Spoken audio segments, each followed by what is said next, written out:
출애굽기 10장 한 절씩 교독하도록 하겠습니다. 여호와께서 모세에게 이르시되 바로에게로 들어가라. 내가 그의 마음과 그의 신하들의 마음을 완강하게 하면 나의 표징을 그들 중에 보이기 위함이며 내게 내가 애굽에서 행한 일들 곧 내가 그들 가운데에서 행한 표징을 내 아들과 내 자손의 귀에 전하기 위함이라. 너희는 내가 여호와인 줄을 알리라. 모세와 아론이 바로에게 들어가서 그에게 이르되 히브리 사람이 하나님 여호와께서 말씀하시기를 내가 어느 때까지 내 앞에 겸비하지 아니하겠느냐. 내 백성을 보내라. 그들이 나를 섬길 것이라. 내가 만일 내 백성 보내기를 거절하면 내일 내가 메뚜기를 내 경리에 들어가게 하리니 메뚜기가 지면을 덮어서 사람이 이 땅을 볼 수 없을 것이라. 메뚜기가 내게 남은 그것 곧 우박을 면하고 남은 것을 먹으며 너희를 위하여 들에서 자라는 모든 나무를 먹을 것이며 또 내 집들과 내 모든 신하의 집들과 모든 애굽 사람의 집들에 가득하리니 이는 내 아버지와 내 조상이 이 땅에 있었던 그 날로부터 오늘까지 보지 못하였던 것이리라 하셨다 하고 돌이켜 바로에게서 나오니 바로의 신하들이 그에게 말하되 어느 때까지 이 사람이 우리의 함정이 되리까. 그 사람들을 보내어 그들의 하나님 여호와를 섬기게 하소서. 왕은 아직도 애굽이 망한 줄을 알지 못하시니까 하고 모세와 아론을 바로에게로 다시 데려오니 바로가 그들에게 이르되 가서 너희의 하나님 여호와를 섬기라. 갈 자는 누구냐. 모세가 이르되 우리가 여호와 앞에 절기를 지킬 것인즉 우리가 남녀노소와 양과 소를 데리고 가겠나이다. 바로에게 그를 이르되 내가 너희와 너희의 어린아이들을 보내면 너희와 함께 함과 같으리나 보라 그것이 너희에게는 나쁜 것이니라. 그렇게 하지 말고 너희 장정만 가서 여호와를 섬기라. 이것이 너희가 고하는 바니라. 이에 그들이 바로 앞에서 쫓겨나니라. 여호와께서 모세에게 이르시되 애굽 땅 위에 내 손을 내밀어 메뚜기를 애굽 땅에 올라오게 하여 우박에 상하지 아니한 밭의 모든 채소를 먹게 하라. 모세가 애굽 땅 위에 그 지팡이를 들매 여호와께서 동풍을 일으켜 온 낮과 온 밤에 불게 하시니 아침이 되매 동풍이 메뚜기를 불어 들인지라. 메뚜기가 애굽 온 땅에 이르러 그 사방에 내림에 그 피해가 심하니 이런 메뚜기는 전에도 없었고 후에도 없을 것이라. 메뚜기가 온 땅을 덮어 땅이 어둡게 되었으며 메뚜기가 우박에 상하지 아니한 밭의 채소와 나무 열매를 다 먹었으므로 애굽 온 땅에서 나무나 밭의 채소나 푸른 것은 남지 아니하였더라. 바로가 모세와 아론을 급히 불러 이르되 내가 너희의 하나님 여호와와 너희에게 죄를 지었으니 바라건대 이분만 나의 죄를 용서하고 너희 하나님 여호와께 구하여 이 죽음만은 내게서 떠나게 하라. 그가 바로에게서 나가서 여호와께 구하며 여호와께서 돌이켜 강렬한 서풍을 불게 하사 메뚜기를 홍해에 몰아넣으시니 애굽 온 땅에 메뚜기가 하나도 남지 아니하니라. 그러나 여호와께서 바로의 마음을 완악하게 하셨으므로 이스라엘 자손을 보내지 아니하였더라.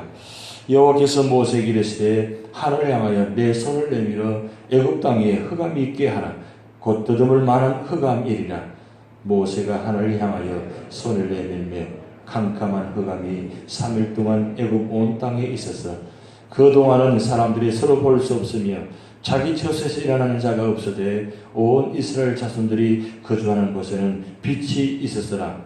바로가 모세를 불러서 이르되 너희는 가서 여호와를 섬기되 너희의 양과 소는 머물러 두고 너희 어린 것들은 너희와 함께 갈지라. 모세가 이르되 왕이라도 우리 하나님 여호와께 드릴 제사와 번제물을 우리에게 주어야겠고 우리 가족도 우리와 함께 가고 한 마리도 남길 수 없으니 이는 우리가 그 중에서 가져다가 우리 하나님 여호와를 섬길 것임이며 또 우리가 거기에 이르기까지는 어떤 것으로 여호와를 섬길는지 알지 못함이니이다 하냐. 여호와께서 바로의 마음을 완악하게 하셨으므로 그들을 보내기를 기뻐하지 아니하고 바로가 모세에게 이르되 너는 나를 떠나가고 스스로 삼가 다시 내 얼굴을 보지 말라. 내가 내 얼굴을 보는 날에는 죽으리라. 합독하시겠습니다. 모세가 이르되 당신이 말씀하신 대로 내가 다시는 당신의 얼굴을 보지 아니하리라. 아멘. 오늘 출애굽기 10장은 8번째, 9번째 재앙의 이야기입니다. 하나님도 대단하시지만 바로도 대단합니다. 오죽했으면 이 바로의 신하들이 함부로 이 왕의 말을 못하는데 너무너무 지금 절박하니까 오늘 7절 말씀 보면 왕은 아직도 애굽에 망한 줄 알지 못하니까. 여러분 지금 첫 번째부터 7번째 재앙까지 오면서 지금 하늘과 땅과 바다와 온 지면의 사방에 다 재앙입니다. 남은 것이 하나도 없을 정도로 지금 그 정도로 지금 재앙을 통해서 당하는데 이런 재앙 가운데도 바라고 보면 완강하였더라, 완악하였더라, 완악하였더라 이 말이 계속 반복됩니다.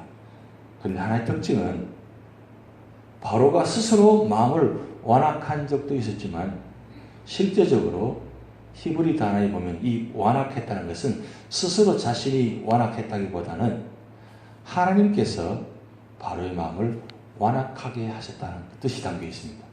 그래서 오늘 본 말씀 보면 바로의 마음을 하나님께서 완악하게 하사 이렇게 단어가 나옵니다.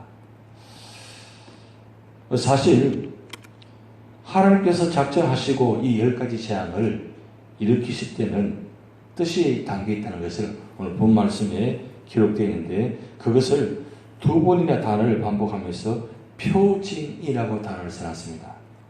여러분 그 1절 2절 말씀에 나와 있는데 이렇게 표징을 보인 이유가 무엇이냐? 그것을 2절 말씀에 내가 애굽에서 행한 일들을 본 내가 그들 가운데 행한 표징을 내 아들과 내 자손의 귀에 전하게 하기 위함이라. 그게 첫 번째 이유고 두 번째는 너희는 내가 여호와인 줄 알미라. 이 두 가지 말씀을 이 표징 가운데 이야기 드린 겁니다. 기적이냐 뭐 표징이냐 두 가지 의미가 다 있지만 지금 10가지 재앙 이야기는 재앙이라기보다는 하나의 표징적인 사건적으로 지금 표적의 의미를 가지고 있다는 뜻입니다. 하나씩 하나씩 재앙을 내리시면서 애굽의 신들을 무너지게 만드는 그 장면 속에서 결국은 무슨 뜻이냐? 이 모든 일을 하는 것은 누가 하는 것이냐? 나 여호와가 하는 일이다. 결국 하나님이 하신다는 뜻입니다. 하나님께서 한번 작정하시고 그것을 계획하시고 실행하신다면 그 누구도 막을 수 없습니다. 그런데 한번 작정하시면 누가 막는 자가 나타나면 그 막는 자도 마음을 완악하게 만들어서 하나님이 이를 끝까지 계획을 만들어 가신 그 하나님. 그래서 참 하나님 무섭습니다. 정말 무섭습니다. 이 당해봐야 아는 건데 하나님 어떻게 한번 화를 내시면 심판하시면 진노하시면 돌이킬 수 없는 아주 그런 절대적인 정령의 심판들입니다. 그래서 이 출애굽의 과정 속에서 이 10가지 재앙은 단순히 하나의 사건이 아니라 표징이라 그랬어요. 이 표징은 하나님께서 하신 일인데 이 표징의 의미를 마지막 요한계시록에 나타나는 그 마지막 사건을 하나의 전초전으로 보여주신 사건입니다. 그것을 이미 이 구약시대 때 출애굽을 통해서 하나님 역사를 보여주신 겁니다. 그런데 여러분 첫 번째 출애굽이면 이 사건인데 두 번째 출애굽이 있다는 사실을 알고 계십니까? 두 번째 출애굽. 그건 이스라엘 백성들이 70년 포로 생활하다가 돌아오는 장면이 두 번째 출애굽입니다. 이 두 번째 출애굽은 70년 동안 이 이스라엘 백성들을 거기서 노예로 포로로 살게 만들어셔가지고 하는 특별한 역사로 돌아오게 하시는데 그때 장면은 조금 다릅니다. 이때의 장면은 첫 번째 출애굽 장면은 심판을 통해서 하는 역사를 만드신 것이고 두 번째 출애굽 장면은 회복의 장면입니다. 왜 회복해 하시느냐?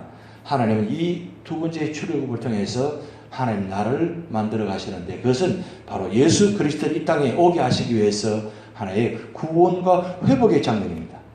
근데 마지막 세 번째 장면이 바로 요한계시록 장면이에요. 이 요한계시록 장면은 마지막 장면인데 이때는 첫 번째와 출애굽 두 가지 장면을 합하해 가지고 보여주신 장면인데 두 가지 의미가 함께가 있습니다. 심판과 구원이 동시에 주어진다는 거예요.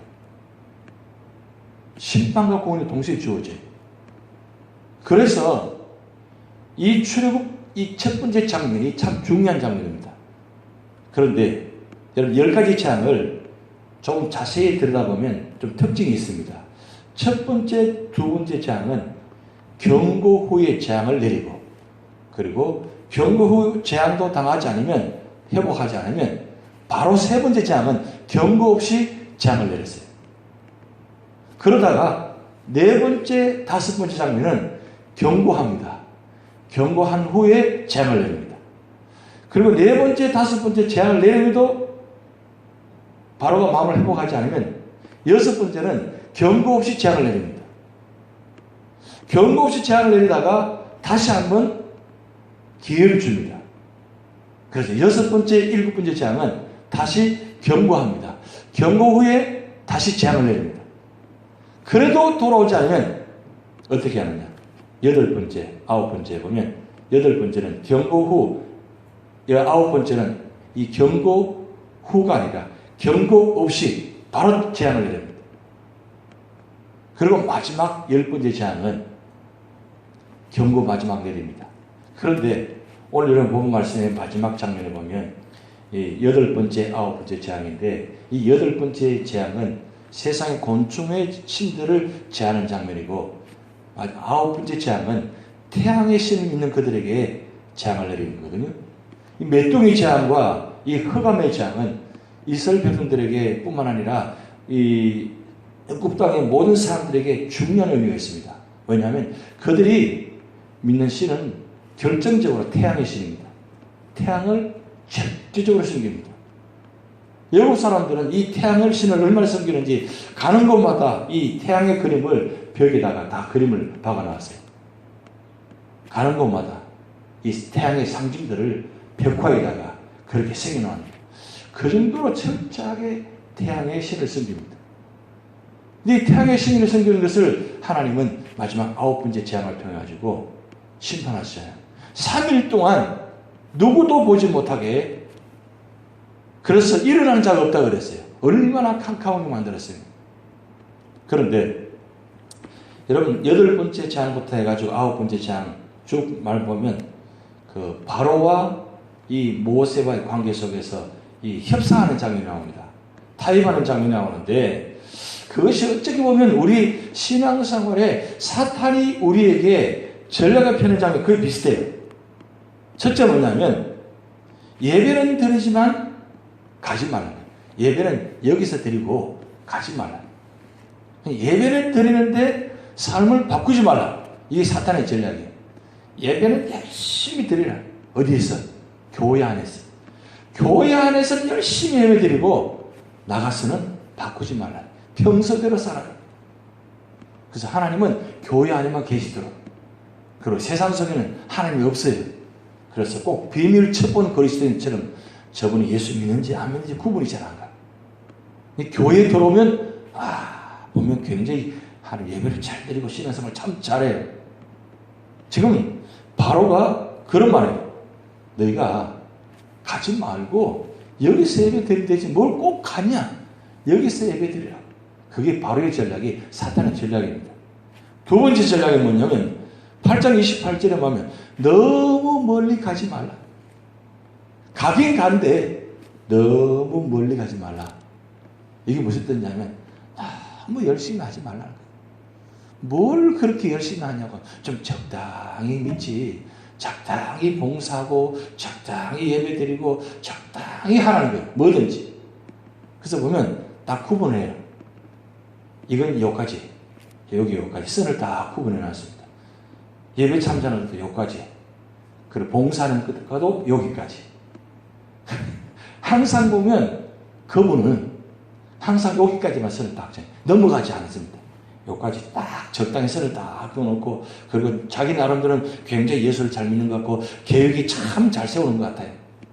그래서 언제나 거기까지만 합니다. 더 발전이 없어요. 이분은 항상 거기까지만. 이게 사탄의 전략이에요. 적당히 선을 그어가지고 여기까지만 하라는 거예요. 근데 세 번째 보면 이 바로가 이야기합니다. 10장 오늘 10절 10절 보면 바로가 그들에게 이르되 내가 너희와 너희의 어린 아이들을 보내면 여호와와 너희와 함께 같으리라. 보라, 그것이 너희에게는 나쁜 것이니라. 그러면서 하는 말이 뭐냐면, 그렇게 하지 말고 너희 장정만 가고 어린 아이들은 여기 둬라. 무슨 뜻이에요? 어른들만 열심히 있고 그냥 아이들은 그냥 두라는 거죠. 마음대로 살도록. 뭐 어제도 그런 이야기 좀 만나서 그런 이야기 했습니다만은, 우리 자녀들이 정말 이 미국 땅에 살면서 참 큰 문제잖아요. 고등학교까지는 부모 밑에 있으니까 어쩔 수 없이 라이드 해야 되니까 따라와야 돼. 근데 요때 신앙생활을 참 잘 해야 되는데, 요때 신앙생활 잘 못하면 고등학교 졸업하자마자 그들의 소원은 부모를 떠나는 거예요. 근데 그것만 아니라 교회를 떠납니다. 부모를 떠나고 교회를 떠나버려요. 그래서 그때부터는 교회 안 다닙니다. 그것이 오늘 이민자의 삶 속에 자녀들의 모습입니다. 어른들은 열심히 믿어요. 교회 열심히 다닙니다. 근데 아이들은 교회를 다니지 않아요. 참 미국 땅에 있으면서 이민자의 자녀를 바라보면서 참 가슴 아픈 일입니다. 우리 자녀들이 믿음을 쓰잖아요. 그런데 그 자녀들이 믿음으로 자랄 때 부모된 자가 자녀들에게 신앙생활을 어떻게 하는 것을 잘 보여줘야 되는데, 믿음으로 잘 보여주는 모습만 보이는 것이 아니라 믿음으로 생활하는 것뿐만 아니라 잘 믿지 않은 모습도 자녀들에게 보여준다는 거예요. 그래서 교회 밖의 부모님의 모습과 교회 안의 부모님의 모습이 다르다는 걸 아이들은 압니다. 이야기하지는 않아요. 교회 문 밖까지 올 때 부모님의 모습과 교회 앞에 도착해서 교회 신 안에 들어와서 부모님의 모습이 180도 다른 거 알아요. 아이들이. 그런데 아이들은 말하지 않습니다. 그런데 알아요. 그런데 이상하게 신기하게도 자녀들은 그걸 그대로 닮아가요. 그대로 닮아갑니다. 이 바로의 전략이 바로 사탄의 전략입니다. 부모 따로, 자녀 따로. 그 아이들은 그래서 한국에서 그러잖아요. 주일날 절대 교회하지 마라. 공부해야 된다. 그리고 너는 열심히 공부해. 난 교회 갔다 올 테니까. 그래서 한국의 교회, 그렇게 큰 교회들도 주일 학교가 학생들이 없어요. 중고등 말할 거 없고. 왜요? 공부해야 되니까. 학원 가야 되니까. 일주일 내내 지금 학원 다니고 일주일 내내 공부하는 거예요. 상황이 그럴 수밖에 없으니까 그럴 수도 있겠지만 이건 정말 참 심각한 문제입니다. 그래서 교회에 자녀들이 없어요. 이민자의 교회도 마찬가지죠. 더 심각하죠, 사실은. 그것이 오늘날 우리의 문제입니다. 그래서 이 자녀들이 정말 온전히 신앙생활을 잘 할 수 있도록 기도를 많이 하셔야 됩니다. 그리고 마지막 바로가 오늘 24절 말씀에 보면 이렇게 기록되었습니다. 바로가 모세를 불러 이르되 너희는 가서 여호와를 섬기되 너희 양과 소는 머물러 두고 너희 어린 것들은 너희와 함께 갈지니라. 뭐요? 다 가라는 거예요. 다 가서 예배 드리라는 거예요. 그런데 이건 남겨둬라. 뭐요? 양과 소와 이 가축들은 가만두라는 거예요. 예배는 열심히 드는데 물질을 남겨두는 뜻이죠. 왜 남겨두느냐면 사람은 가더라도 이 가축들은 재산입니다. 그때 그 당시에 이 가축들은 굉장히 소중한 재산입니다. 이게 있어야 일을 할 수 있고 이거 있어야 뭐든 할 수 있어요. 그러니까 이 바로는 어떻게 하든지 계산적으로 합니다. 철저히 계산적으로 합니다. 마지막 이 사탄의 전략이 바로 그 모습이에요. 그냥 몸은 가라는 거예요. 근데 그건 나머지 것들은 다 가만 두라는 거예요. 이것이 몸 따로 생활 따로 이 따로 전략이에요. 뭐든지 다 함께 가지를 못하게 만듭니다. 몸과 마음과 모든 것이 함께 가지 못하도록 만듭니다. 뭔가는 하나님 남겨두라는 거예요. 그래서 온전히 예배 드리지 못하게 만듭니다. 여러분 로마서 12장 1절 말씀 보면 너희 몸을 거룩한 산 제사로 드리라 이 말씀이 있어요. 그것은 예배 삶 자체가 우리 삶 자체가 전체가 다 사실 다 예배 삶이에요. 그냥 교회 안에만 예배 삶이 아니라 우리 삶 전체가 다 예배 삶이에요. 근데 사탄은 예배 전체를 삶 전체를 시간 전체를 드리지 못하게 합니다. 예배는 교회 안에만 드리고 그리고 10절 3절은 예배 드리지 말라는 거죠. 어떻게 하는지 바쁘게 만들어가지고 분주하게 만들어가지고 예배 생활을 하지 못하게 만듭니다. 말씀 읽지 못하게 만듭니다. 기도하지 못하게 만듭니다. 봉사하지 못하게 만듭니다. 그게 사탄의 전략이에요. 그래서 항상 이중적인 전략을 만듭니다. 양다리 전략이죠. 그게 사탄의 전략이에요. 그것이 잘하는 것처럼 믿어요. 뭘 요즘 신앙생활 하는데 그렇게 어리석게 신앙생활 하냐고. 좀 사람 머리를 좀 쓰라고. 자꾸 그렇게 사탄은 우리 생각과 마음을 자꾸 지배하게 만들어요. 그래서 자꾸 할 수만 있으면 기회를 만듭니다. 할 수만 있으면 한 가지 뭔가 남기려고 합니다. 그게 사탄의 전략이에요. 지금 바로가 이 10가지 제안을 보면서 그런 모습이 나타나요. 할 수만 있으면 뭔가 한 가지 가지 못하게 남겨놓게 만드는 그 전략적인 모습이에요. 근데 그걸 우리는 쉽게 넘어가요. 그렇게 마음을 그렇게 만들어버려요. 왜? 그것이 좋아처럼 보이거든요. 편한 것처럼 보이거든요. 또 실질적으로 삶이 어렵다 보니까 할 수만 했으면 참 힘들고 어려운데 제대로 하기 못하게 하려는 마음들이 있잖아요. 그것을 사탄은 자꾸 이용한다는 거예요. 오늘 그래서 사탄은 끈질기게 우리를 유혹합니다. 그게 바로의 전략이에요. 할 수만 있으면 바로는 이 이스라엘 사람들이 가지 못하게 만듭니다. 왜요? 있어야 되니까. 나가면 안 되니까. 보내면 안 되니까. 왜 그러냐면 그때 그 당시에 이 바로는 신과 같은 존재입니다.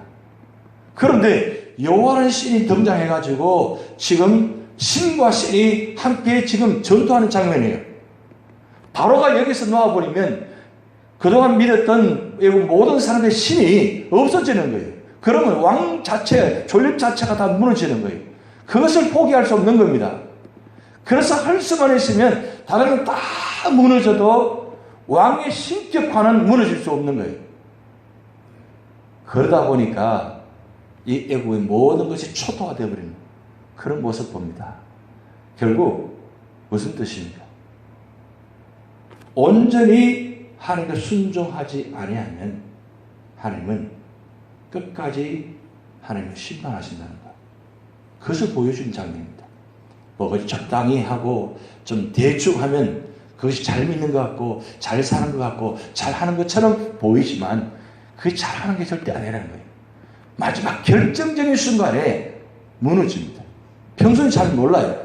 그런데 힘이 들더라도 어렵더라도 언제나 말씀의 자리에 기도의 자리에 지키고 있으면 평소에는 힘들지만 결정적인 순간에 그것 때문에 일을 쓸 수 있다는 거예요. 그것을 지금 보여줍니다. 그래서 모세는 바로와의 타협에서 절대 물러서지 않습니다. 신앙은 타협의 산물이 아닙니다. 신앙은 절대로 타협해서는 안 된다는 거예요. 왜? 타협하면 무너지니까. 사탄은 어떻게 하든지 타협하게 만듭니다. 그게 전략적입니다. 그런데 절대로 신앙은 타협해서는 안 돼요. 내가 기도의 자리는 어떠하든 간에 지킨다. 예배의 자리는 어떠하든 지킨다. 이거는 타협의 산물이 아니에요. 왜? 내 생명이니까. 생명입니다. 그래서 예배의 목숨을 걸어야 된다는 거예요. 기도의 자리에 목숨을 걸어야 되는 바로 그것입니다. 오늘 여러분 이 아침에 이 기도 자리는 여러분 성공하실 겁니다. 승리한 거예요. 아침마다 힘드시잖아요. 할 수만 있으면 좀 더 자자.